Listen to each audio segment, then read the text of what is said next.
feeling in that locker room right now? I thought it was as good as game as we've had conference-wise, since I've been here. I thought that, defensively they did a great job of taking away a lot of the transition baskets because obviously transition points is such a point of emphasis at the pace that Georgia plays at, Chuck. So I thought we did a really good job taking away some of the transition points. And then our point of emphasis was not to slow the ball down. We wanted to run at every single opportunity we could. We had a very, very sour taste in our mouth after losing one, the Missouri game. We could not have played any worse. And then, we thought we battled hard at Tennessee, and that was a game that, we could have won as well. So, got to get ready for LSU, and we have two really difficult road games coming up, and this was a really tough stretch for us, and we're sitting here at 2-2, and we got two road games, and just do the best we can. It's 24-24 in the first half. They take Wheeler out. You go on a run. All of a sudden, you're forcing turnovers. Did you feel like that was a point in the ball game where you kind of began to get control of things? Yeah, we were able, once Wheeler went out of the game, we were able to do our half-court traps, our hits and shadows, and that's when we, kind of jumped out there and separated the game. Again, I thought that, our trapping was really, really vital. Who we were leading, and then who we were trapping. So, I thought that was a key, juncture in the game. And then we wanted to try to go at number 10, Kamara, because he's such a focal point for him offensively and defensively. And getting him in foul trouble was some of the things that we had talked about, trying to beat him off the dribble and so forth and try to attack his body because he's a good shot blocker. You had a lot of guys play well today, and I could run down the list and we'd be here a while, but I want to mention Devo Davis, the freshman. He gives you 20 points today, 7 rebounds, 6 assists, and he played like a veteran this afternoon. He did. I thought he was phenomenal. I mean, number one, when we made the change in the starting lineup, incredibly, Devo had 20 points, 7 rebounds, 6 assists, 2 steals. We didn't run a play for him, and he goes 9 of 14 from the field. But I think the big thing, Chuck, is the reason he was inserted into the lineup was so that he could guard number 2, Wheeler. And I thought he did a great job on Wheeler. Wheeler's as fast as any player in our league. And Devo did a great job following the game plan, not over gambling, not being over anxious. And just trying to keep Wheeler in front, which, again, that was the reason he was in the lineup. And then offensively, he was phenomenal for us. I want to go back as we wrap it up. The point you made a moment ago about you wanted to run at every opportunity. You had 29 fast break points in the ball game today. Hogstats.com tells us that's the most that you have had at Arkansas since 30 against Rice a year ago. And that kind of goes to the point, I would guess, right there, that, I mean, you had guards getting rebounds, putting their head down and just taking off up the floor. And you got a lot of points that way. Yeah, I mean, again, Chuck, I think, like when you play an up and down team, you have a choice. And the choice is, do you slow the game down and make it more of a half court game? Or do you open it up and make it a track meet? And all over our locker room, we have big signs that said win the race. And so we were putting our track shoes on, and we wanted this to be a high-scoring game, but we just wanted to try to contain their transition defense as much as we could. And again, I thought our shot selection was really good from 3, 12 to 21. We didn't force many of those threes, and Vance Jackson in the last 2 games has given us a great lift at that power forward spot for us.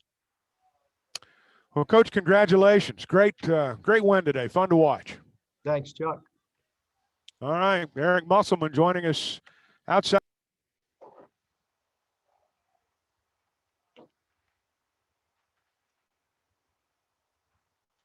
Thanks, Coach. So I'll turn it over to the media now. Bob, get us started, please. Eric, good game, obviously. Hey, the freshmen, they kind of I know Tate and Jackson had big games, but the freshmen today, you were really way up in margin with them on the floor. I know Williams didn't score much, but he did a lot of other good things. What do you think of those three freshmen, how they led you guys today? I thought Jalen Williams was, I kind of on the radio, Bob just mentioned Devo. Devo, great offensively, great defensively. Jalen Williams, phenomenal on the glass. Phenomenal. 4 offensive rebounds, 9 total rebounds for us. In 19 minutes, he took a charge. Turnovers are a little high, but we'll continue to work with him, and plus 29 when he's on the floor. So I thought Jalen was awesome. And then, Moses today was great as well. 9 of 15 from the field. He makes all his foul shots, 5 for 5, 25 points. The 3 of them tonight were fantastic. How good was it to see Moses bounce back from really his one rough game of the year? Well, when you think about it, we had an early shoot around. A lot of times on early games, we don't shoot. That drill's over because I thought we were not ready against Missouri. I thought we were too lackadaisical to start the game. So we got up this morning, we shot. And when I walked in, Moses had already done his full routine, his shooting routine, before I got in there. And I got in there 20 minutes before practice today. So I think he was focused, ready to play. Again, on a Saturday morning, to get in there as early as he did and get his routine. And I think he was laser focused today. How early did you guys go? I think we started about 10:15 today, Bob. Okay, and then we saw KK on crutches, a boot. So assuming maybe he had some surgery. Yeah, he is not as of now. I said they got the MRI yesterday after I talked to you guys, and we'll just wait for the doctors to make it formal what's going to be the next step, and at that point Mike will put something out. Okay, I got a couple more, but I'll give it back to Mike. Thanks. Curtis. Hey, Coach. Jalen Tate had 6 turnovers the other night against Tennessee, and he turns around today and has 10 assists and just 1 turnover. Can you talk about the bounce back for him and what you saw? I thought he was great. Even like Tennessee, like they swarm you and they send long defenders at you, and they make it difficult on the guy who's trying to initiate and run offense. Today he was great. 15 and 10 those numbers are hard to get in a 40-minute college game. And he spearheaded our offensive attack, and I thought he was great. He also, we had 2 guys that we really focused on not letting beat us from the field, and that was Wheeler and Justin Kier, number 5, and he holds Kier to 1 of 5, who's one of the best offensive off guards thus far in the SEC. So his defense was awesome. Hutch. Coach, there in the first half, y'all finally kind of started pulling away, but then Georgia answered and Kamara had a big dunk. You called a timeout. What was your message during that timeout? And then did you like how your team responded after that? Yeah, it was an intense filled timeout, I guess, just because I was unhappy with our transition defense. The one thing we talked to our team about the last 48 hours is you cannot jog. If you jog, you come out against Georgia. You have to sprint on offense and you have to sprint on defense. And so any subs tonight, a lot of them were just made on guys not running the floor hard enough, which sounds really simple, but sometimes it's hard to get a full team to execute that. Dudley. Hey, Coach, what's been the biggest turnaround for Vance Jackson here in these last few games? I'm sure he'll tell you minutes. But it's productivity, Dudley. He's doing everything that we've asked. I think he's worked hard. When a player doesn't get the minutes or the role that they want, you go one or two ways. You either pout and dig yourself a bigger hole to get out of, or you fight through it. You listen to the coaches and you listen to the film study and you buy in. And I think he's done that. And then obviously, he's gotten it. Let's all these guys are getting, there's 30 minutes off the table when Justin Smith's not playing. And we knew, I knew when Justin was out that we were going to go through an adjustment period. Hopefully it was those 2 games, and now we figure out who we are moving forward. I don't know if that's the case. I'll probably tell you after we play LSU and Bama if we figured it out. But that's at least how I felt from a rotation standpoint tonight. I felt much more comfortable, with our rotation. Scotty. Hey, Coach, on top of the 10 assists, it looked like Jalen was pretty selective with his shot attempts and played with good pace offensively. Did you see that? I lost you, Scotty. Which player? Jalen Tate, just really good shot selection, I thought, and played with pretty good pace offensively. Yeah, I thought Jalen was great. I mean, he didn't force any shots. He got to the rim. He did a great job. Jalen Tate did basket cutting, drawing free throws, taking care of the ball. I thought he was really, really good for us. Randy.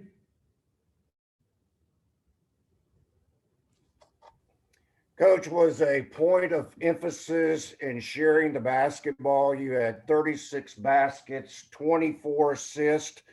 Was it the ball movement? What was your thinking there in terms of sharing the basketball? Yeah, Randy, we had 100 on the nose passes at halftime. Michael Musselman put it up on the board. That, the ball movement was great in the first half. It got better in the second half. I don't have the final numbers, but we felt if we could just shift their defense, if we could get some advanced passes in transition, even after made baskets, instead of dribbling the ball to advance it up the court, if we could get a few more pitch aheads, that it would really help us. And I thought our pitch aheads and our advanced passes was as good as we've had all year. Murphy. Eric, third different starting lineup since Justin went out. Davis and Jackson were the two new guys, obviously both productive. What'd you think of them being in the starting lineup, and could that one stick for a bit? Yeah, I think, really, I'm not sure what I want to look at the film. We've always been a team that will adjust to who we play. I know some coaches they coach under the philosophy that this is who we are. We do our thing and we don't worry about the opposition. We're very oriented to try to take things away from other people, to have certain line. Like tonight, Jalen Tate didn't guard their point guard. Devo did. And Jalen Tate guarded their off guard based on length, based on what we thought Devo could do with the point guard. So I have not watched LSU much at all. And so I don't, let's put it this, I'm not married to the lineup right now. I want to evaluate LSU, see who their go-to guys are. I know who they are, but I got to figure out how we want to match up. Nikki. Yeah, Coach, we got some flashes of Desi playing like his usual self. What was your plan for him, or what did you tell him to go into the game like with a goal in mind? Yeah, Nikki, I mean, we just wanted Desi to be comfortable and not, I thought he was, a little discombobulated. The last two games, we wanted him to relax. He got 3 minutes tonight. I thought he was so great last year off the bench for us. And, I thought he kind of got into his groove after the first couple minutes in the game. But we want Desi to be aggressive. We want him to play free of mind. And I think tonight was a step in the right direction. Bob. Yeah, Eric, obviously you guys had tough SEC losses without Isaiah, who I heard he started against the Sixers today, but I don't know that for sure. Seth Campbell. No, he started. I think he's 4 for 18 right now. As I was coming to meet you, that was the first thing I asked. I think they had 7 players play for him today. I'm sure he'll do better. And then you had 2 tough losses without Justin, so that's 0 of 7 without 2 key starters. And then today, Georgia's a talented team, and you beat them by 30. I mean, how good is it to say, hey, we can beat an SEC team like that without Justin, if needed? Yeah. I mean, I think, obviously, I think Justin played 11 minutes, Bob, at Auburn. I thought we played great, the 30 minutes without him. I thought we really played good at Tennessee. I mean, I thought we went through a couple stretches. Maybe I had a little bit larger rotation and maybe I should have shrunk it a little bit for a couple minutes there. But we played a really good, 30 5 minutes against Tennessee, and we had 5 minutes of play that we didn't really play well. And even down the stretch, I mean, we held them without a field goal for that last 4.5 minutes. I mean, that game was really just a foul. The free throws attempted. We're going to do a drill where we hold tennis balls and tape tennis balls to our hand to try to continue to defend without fouling. And today I thought we were great at defending without fouling. I'm not sure how we became this physical team at Tennessee. I didn't know we were a high foul team until, I walked out of that arena. I guess how good does it feel to really pound an SEC team without a key player when you had tough losses last year and tough losses this year, and today you just hammered them, I'm going to have a great night tonight with my wife and my daughter, and I'm happy. I thought we played great, Bob. I really did. I think the players are feeling good in the locker room. I think that was a great confidence boost for our guys after 2 tough games, because, again, we stunk against Missouri, and we still kind of hung around. I mean, it wasn't what we wanted, but I think our guys, are feeling good about the way they played today. And then Connor, he obviously was struggling to guard Kamara, and I get why he didn't play him much, but he's over there standing up, clapping, having a good attitude. And, this just wasn't his kind of game. Obviously, there'll be other games, but just what you think of how he stayed engaged on the bench, and maybe, explain why he didn't play. Nobody really cares what I think. Well, Bob, I think that, I think we have really good chemistry. I think our guys are cheering for each other no matter who it is. I really haven't seen many guys hold their head or pout or anything like that. And I thought from a matchup standpoint, Kamara stepped out, made 2 threes to start the game. That's 6 points on 2 shots. And then to start the second half, he got it on the wing and drove around Connor. And we just thought those 8 points happened so quick that we had to have different matchup. Thanks, Eric. You want any of those gummy, whatever they are, to sleep tonight, will you? No melatonin. I'll be good. Okay, thanks. Appreciate your time.